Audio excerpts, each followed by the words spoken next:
Assalamualaikum warahmatullahi wabarakatuh. Halo semuanya teman-teman. Selamat siang, selamat datang kembali di channel Ilo Entry dan masih bersama saya Ilo. Di kesempatan siang hari ini di tengah hujan deras ya di Rempoa dan sekitarnya. Di tempat teman-teman hujan gak nih ya? Jadi memang cuacanya agak-agak ekstrim ya. Ketika pagi sampai menjelang siang tuh panas terik banget. Nggak taunya siang sampai sore hujan atau malam. Jadi teman-teman dijaga kesehatannya ya. Ini saya juga mulai agak terkena flu nih. Jadi banyakin minum air putih kali ya, banyakin minum air putih, istirahat yang cukup dan minum vitamin C. Dan pada kesempatan yang baik ini kami akan melanjutkan lagi kisah dari Yuda Sanggabuana. Kisah dari Walensky akhirnya sudah dikirimkan lagi untuk lanjutannya teman-teman ya. Teman-teman kan pasti udah kangen banget ya sama Yuda Sanggabuana. Terima kasih kepada Walensky atas kisahnya yang luar biasa ini. Buat teman-teman mungkin yang suka baca bisa mengunjungi karya karsa daripada Walensky. Kisahnya keren-keren banget di sana teman-teman ya.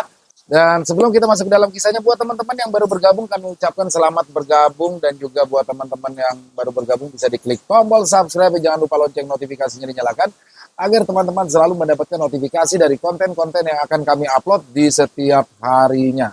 Dan untuk channel Ilo Entry ini, kami upload setiap hari teman-teman ya, setiap siang jam 12 siang waktu Indonesia bagian Barat. Udah pasti nggak sabaran kan teman-teman untuk mengikuti kisahnya? Langsung saja, siapin kopinya, siapin cemilannya, ambil posisi terbaik dari halaman belakang rumah Bang Ilo. Kita menuju ke Jawa Timur.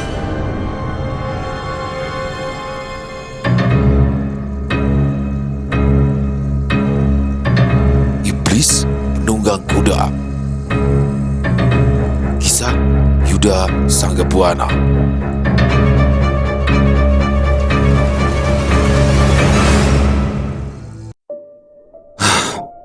Batinku mengutuk kesal, kakiku mulai pegal, tanganku kebas akibat kelelahan menuntun sepeda motor sejak tadi.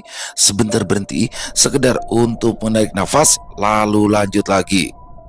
Malam ini, aku dalam perjalanan pulang dari desa Tunjung Sari seusai menghadiri acara pernikahan Santoso, salah satu teman kerjaku di pabrik.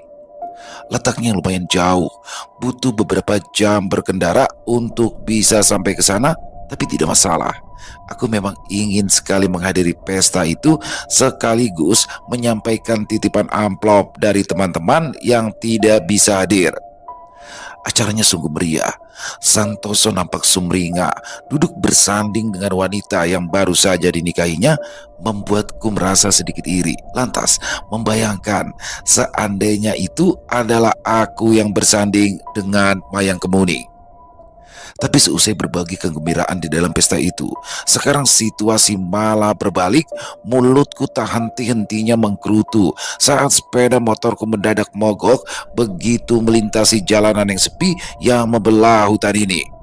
Aku jadi sedikit menyesal, kenapa tadi aku memilih jalan pintas ini padahal tadi Santoso setengah mati melarangnya. Jangan nekat, Yud. Gak ada yang berani lewat situ kalau sudah malam. Dah, gak usah sok jagoan kamu, ujar Santoso coba menasihatiku sebelum aku pulang tadi. Namun tadi aku bersikeras.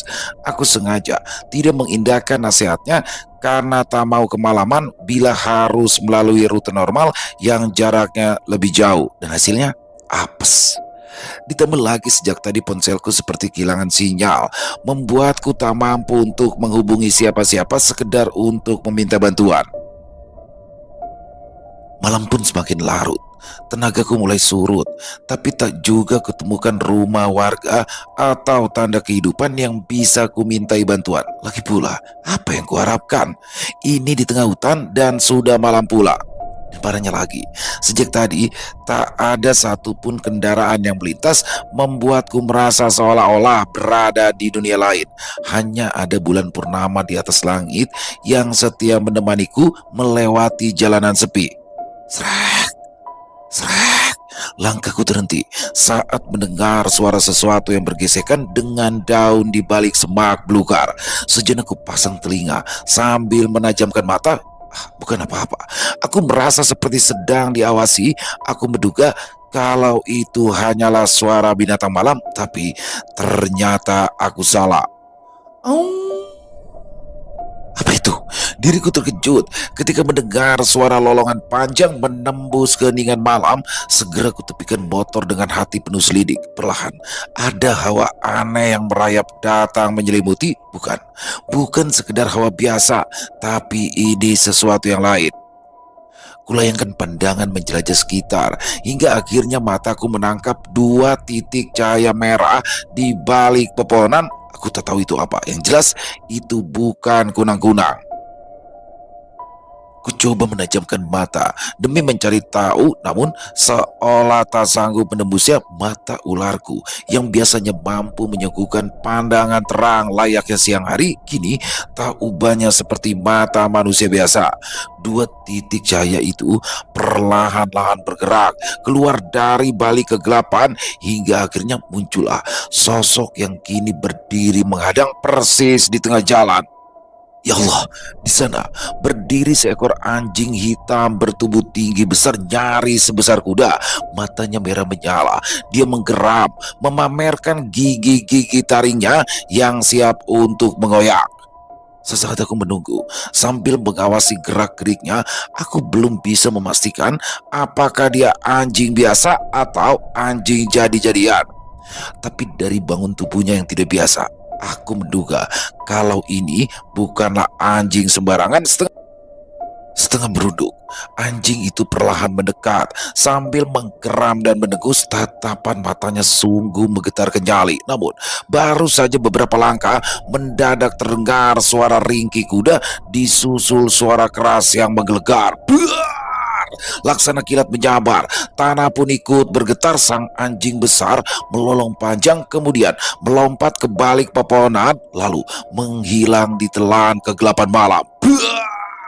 Kembali terdengar suara bagai sambaran petir bersama dengan semburat cahaya menerangi langit. Disusul suara derap kaki kuda yang cepat berlari. Kedua tanganku siap dengan pukulan pemusnah. Pagar pelindung raga pun sudah kokoh melindungi. Aku tak tahu apa yang akan kuhadapi, tapi aku tak mungkin berdiam diri di tengah suasana yang mencekam dan tak pasti. Suara derap kaki kuda terdengar kian menjauh lalu menghilang. Tapi aku tak mau lengah. Dalam situasi seperti ini, apapun bisa terjadi. Lalu, tiba-tiba saja sayup terdengar suara perempuan yang berteriak meminta tolong. Tolong, tolong. Diriku tergerak untuk segera mencarinya, namun akal sehatku seolah melarang. Ya, ini di tengah hutan dan sudah malam pula. Suara perempuan yang meminta pertolongan terlalu janggal dalam situasi dan tempat seperti ini. Tapi hati kecilku coba membela rasa kemanusiaan. Bagaimana kalau itu benar-benar suara orang yang butuh bantuan? Apa kamu tega membiarkannya di tempat seperti ini? Akhirnya batinku menang. Aku tak bisa pergi begitu saja. Suara itu terdengar begitu pilu. Aku pun segera masuk ke dalam hutan demi untuk bisa mencari sumber suara tadi. Tolong, tolong. Suara itu kembali terdengar seolah menuntunku untuk menemukannya, hingga diriku pun tiba di dekat sebuah jurang kecil di mana kembali terdengar suara meminta tolong yang ternyata berasal dari dasar jurang itu.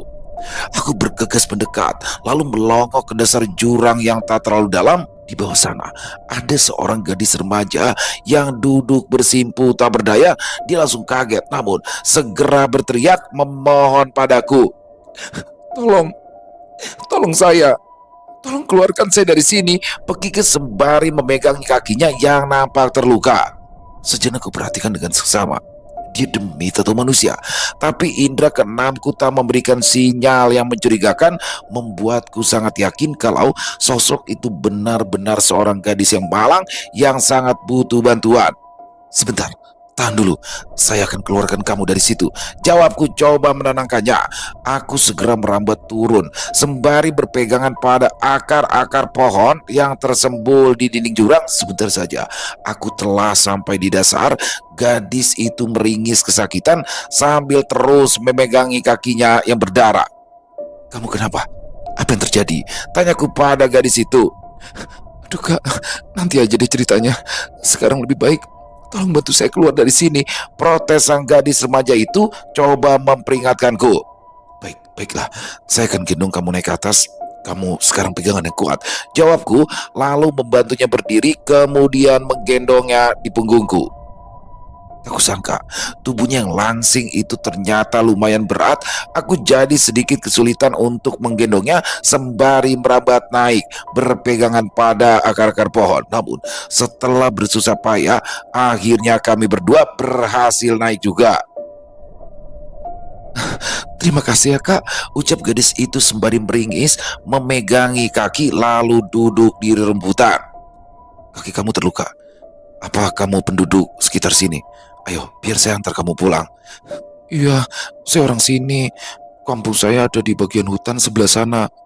Tolong, tolong bawa saya pulang, jawab gadis itu. Aku pun kembali menggendongnya dengan hati penuh tanda tanya. Siapa gadis belia ini? Lantas, suara apa yang menggelegar tadi? Dan suara ringkih kuda.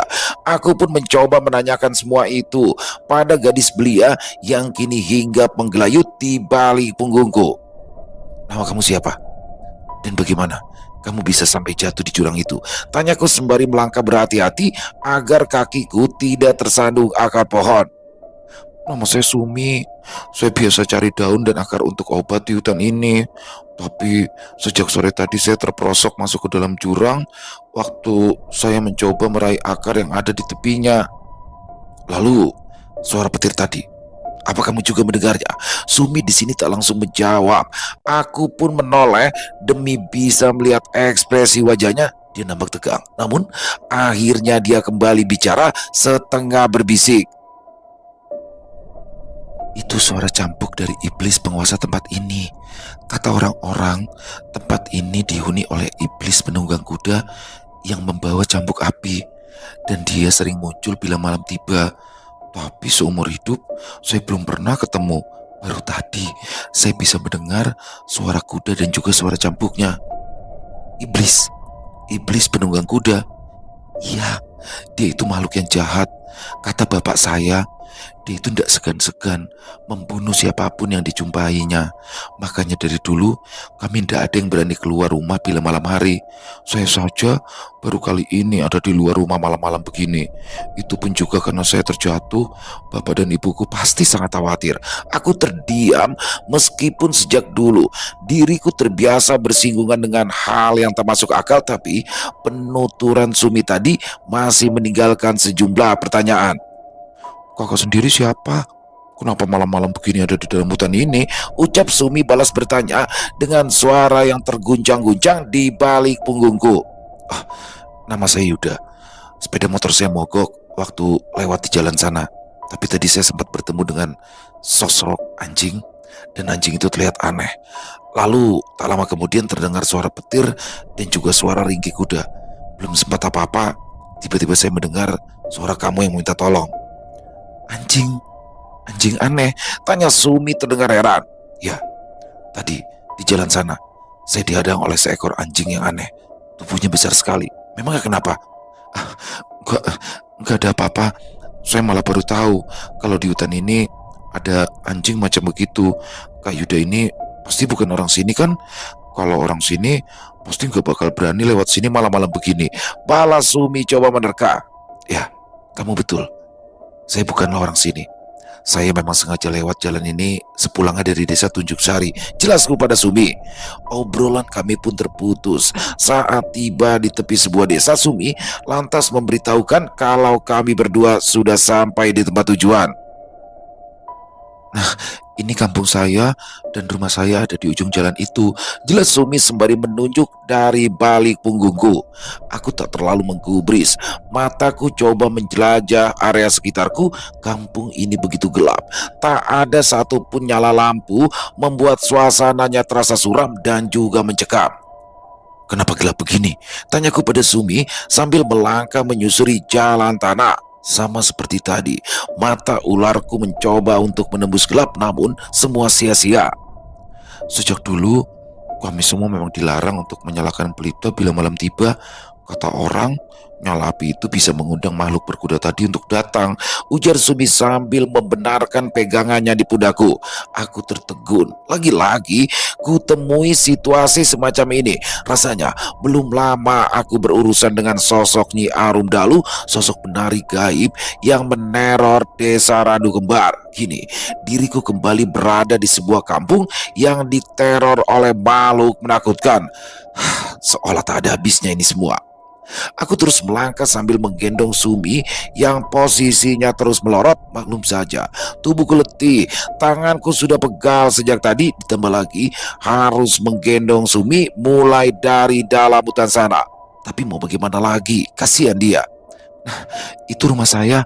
Sumi menunjuk sebuah rumah panggung berdinding kayu beratapkan daun rumbia, sama seperti rumah-rumah lain yang ada di sekitarnya.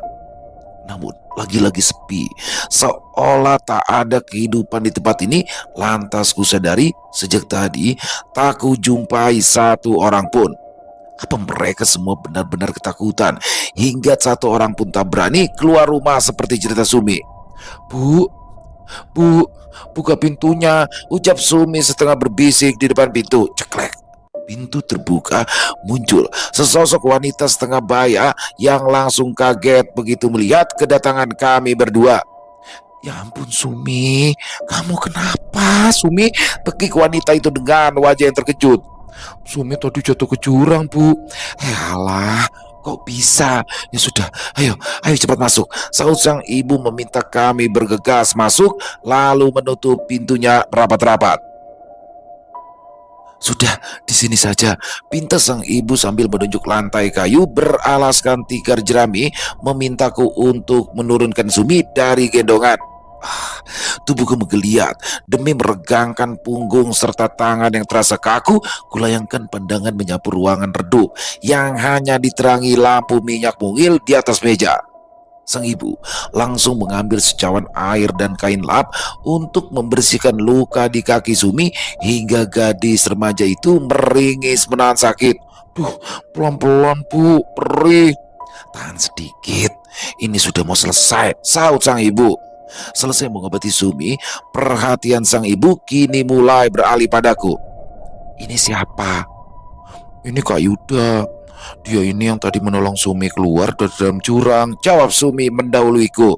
Oh begitu, terima kasih anak Yuda, jawab sang ibu sambil coba tersenyum. Aku hanya bisa mengangguk, namun sedikit tak nyaman dengan tatapan matanya yang penuh curiga. Senyumannya pun seolah dipaksakan. Bapak kemana bu? Tanya Sumi membuyarkan suasana yang sempat hening. Bapakmu itu sejak tadi pergi mencari kamu. Dia itu khawatir. Sendirian? Tanya Sumi. Iya, memangnya kenapa? Duh bu, sekarang jadi Sumi deh yang jadi khawatir. Asal ibu tahu, tadi itu loh si iblis penunggang kuda muncul. Tapi Sumi cuma dengar suara derap kudanya dan cambuknya saja. Nyeremin banget loh bu. Demi mendengar hal itu, wajah sang ibu langsung berubah. Gusti, kok ibu jadi kepikiran ya? Takut bapakmu kenapa-napa. Lalu kita harus bagaimana bu? Saud Sumi yang jadi ikut khawatir. Sang ibu hanya diam sambil menggeleng. Dia nampak cemas sembari meremas-remas jemarinya. Maaf bu, apa tidak sebaiknya ibu meminta tolong kepada warga kampung untuk mencari bapak? Ucapku coba memberikan saran. Sumi pun mengangguk tanda setuju. Gak mungkin nak, mereka semua pasti gak akan mau. Gak bakal ada orang yang berani keluar rumah malam-malam begini, apalagi sampai harus masuk ke dalam hutan sana, jawab sang ibu. Aku terdiam kala mendengar jawaban ibu.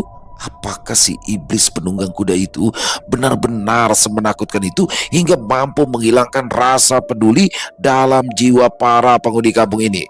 Jujur saja, aku sedikit gusar mendengarnya. Mendadak, pintu rumah digedor bersama dengan suara lelaki yang memanggil-panggil di luar sana. Duk, duk, duk, duk, duk, duk. Bu, buka pintunya bu, ini bapak.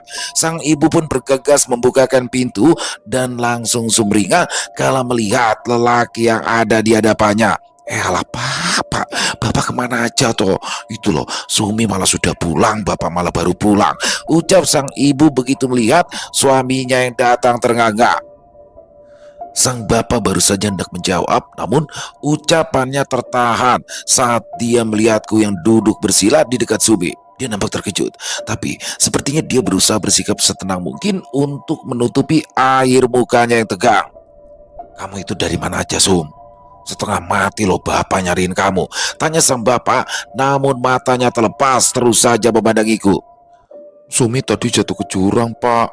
Untung aja ketemu sama Kak Yuda ini. Kak Yuda ini yang nolong Sumi, lalu membawa Sumi pulang.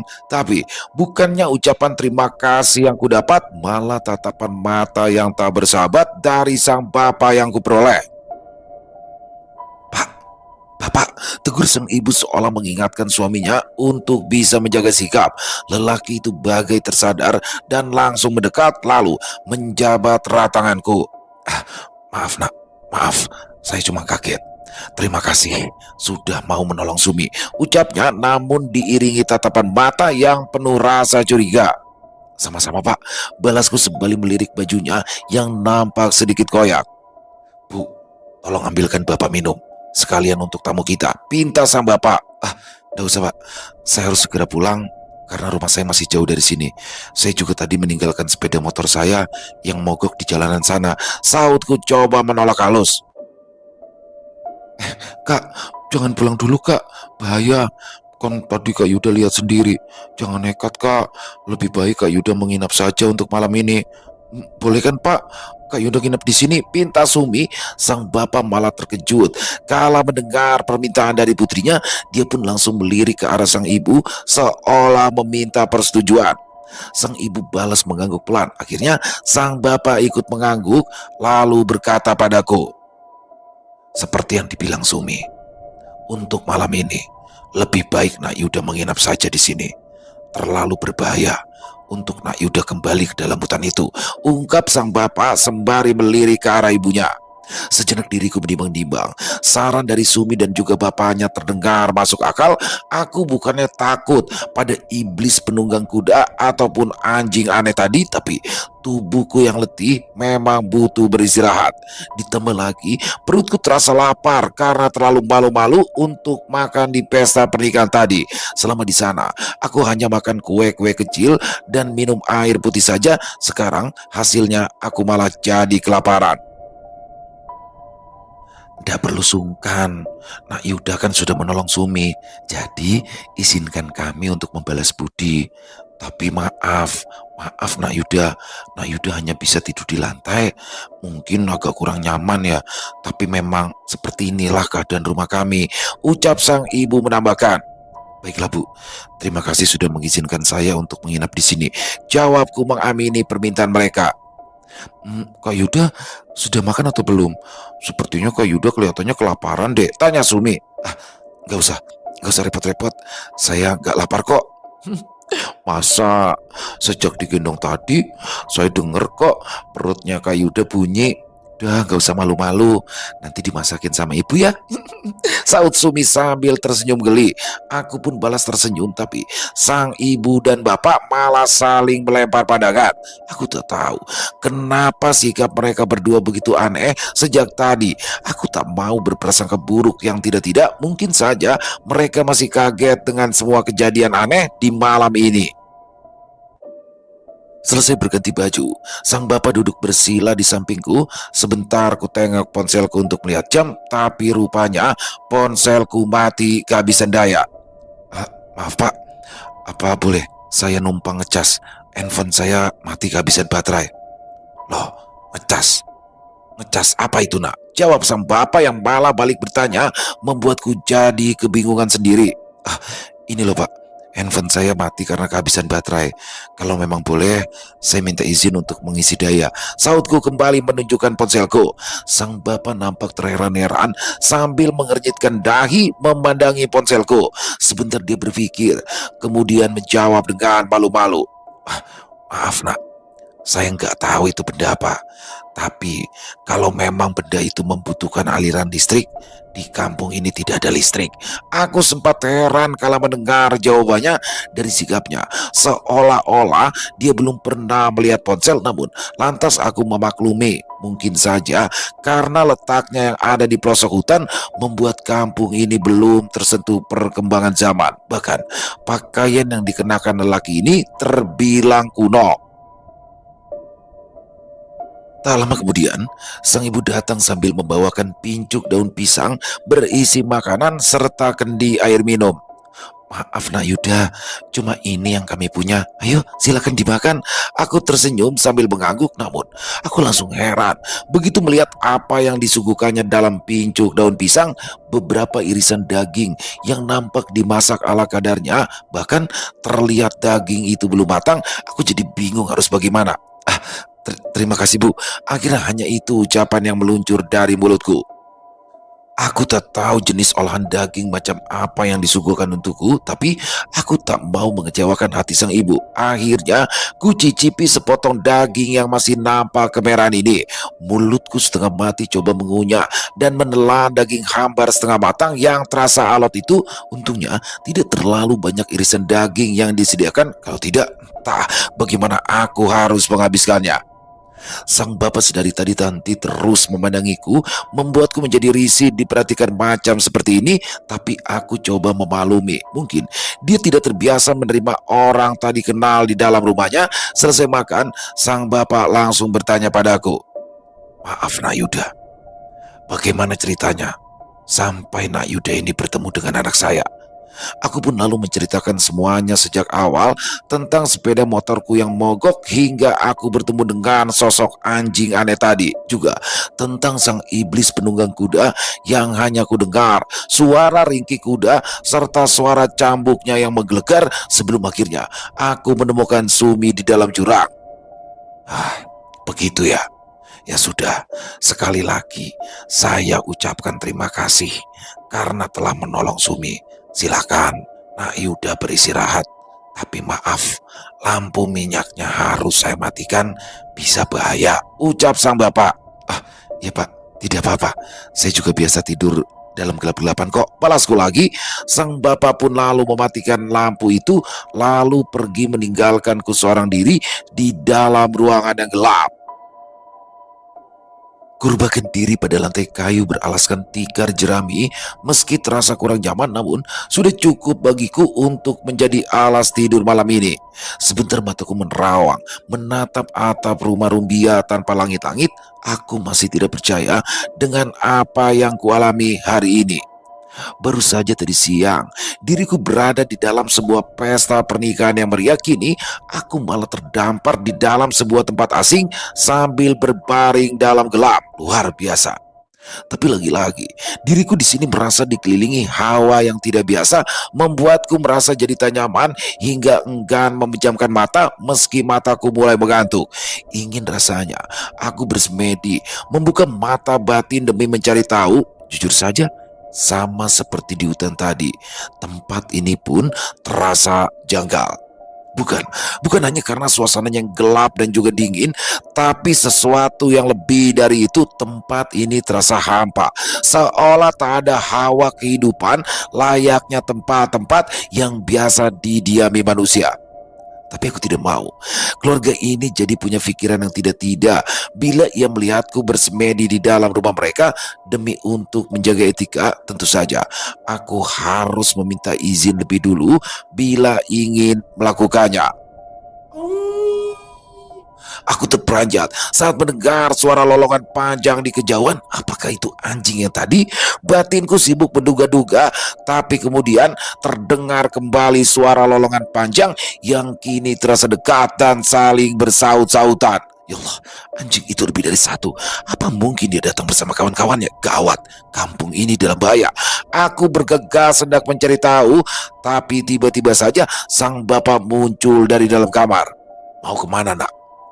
Apa bapak dengar suara itu? Sepertinya ada kawanan anjing hutan yang hendak masuk ke dalam kampung ini. Jawabku coba menjelaskan.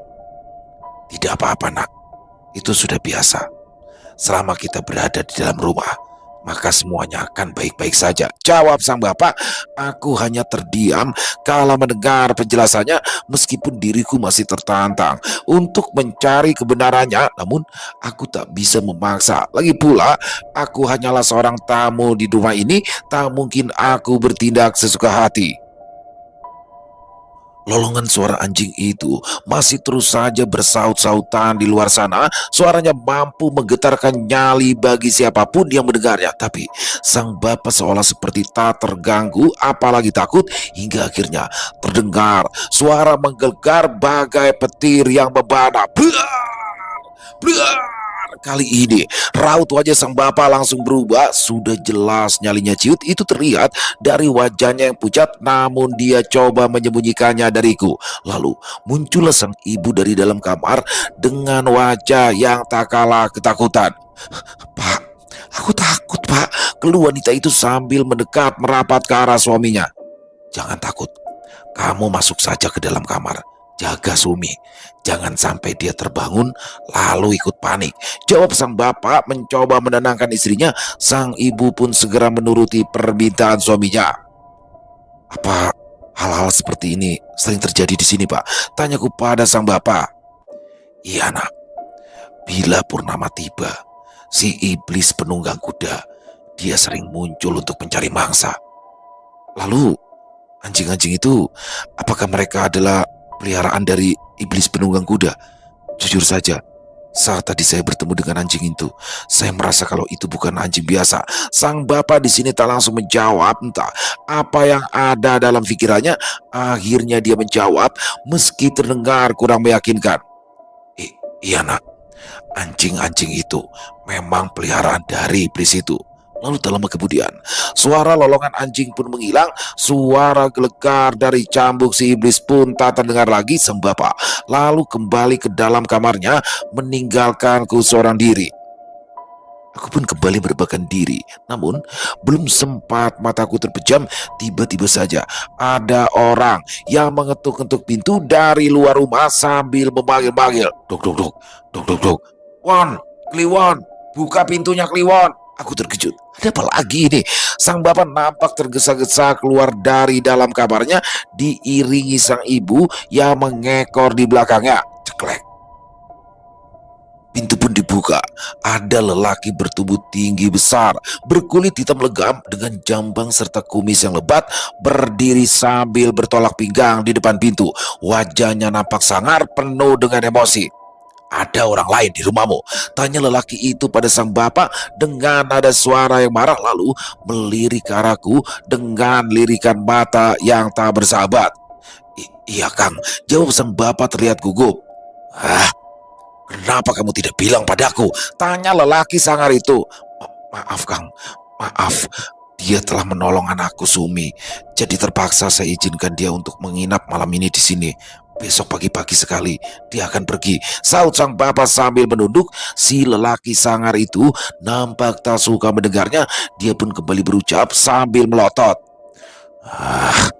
Sudah kubilang, anakmu itu hanya akan membawa masalah. Kalau saja kamu bukan adikku, sejak dulu sudah kuusir anak itu. Sekarang dia malah berani bawa orang asing datang ke sini. Aku ndak mau tahu.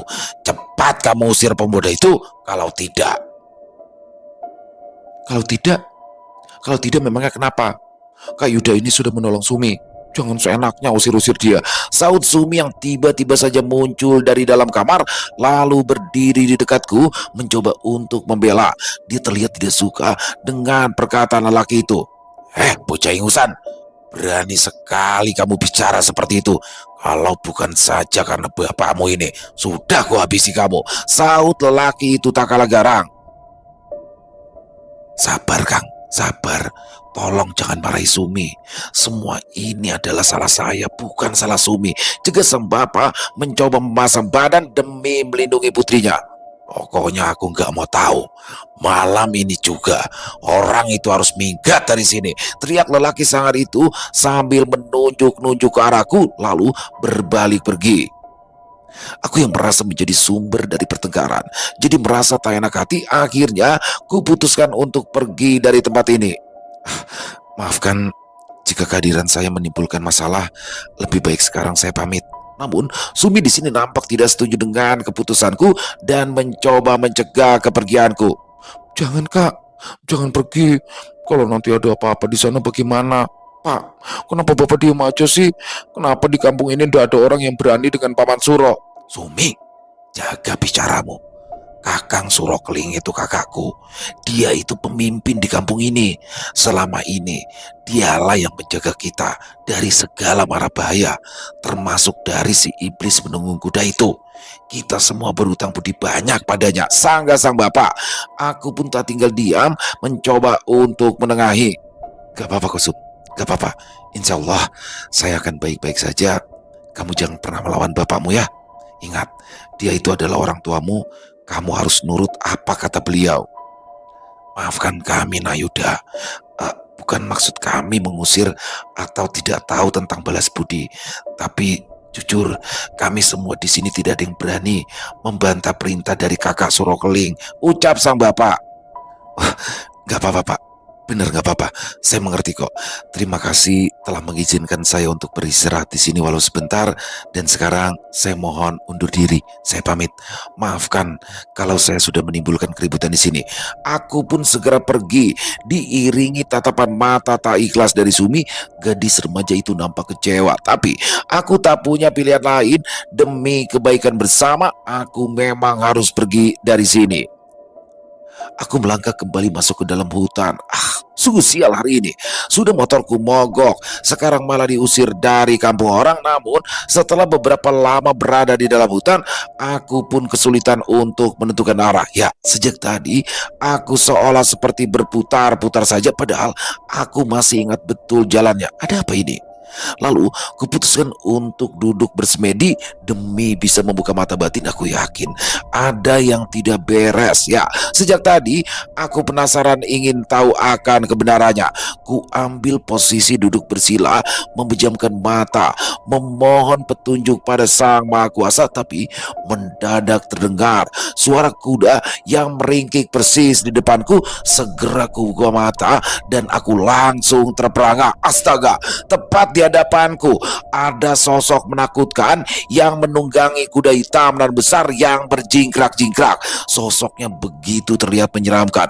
Matanya menyala terang, tubuhnya berupa tulang kerangka, memakai jubah yang mengobarkan nyala api, membawa sebuah cambuk dengan api yang menjilat-jilat, membuatnya seolah-olah sedang menggenggam halilintar. Aku langsung melompat mundur menjauh, segera bersiap-siap untuk segala kemungkinan. Lalu tanpa basa-basi, makhluk menyeramkan itu menyabetkan cambuknya ke arahku hingga menimbulkan suara menggelegar yang memekakan telinga. Blar! Tubuhku termental jauh.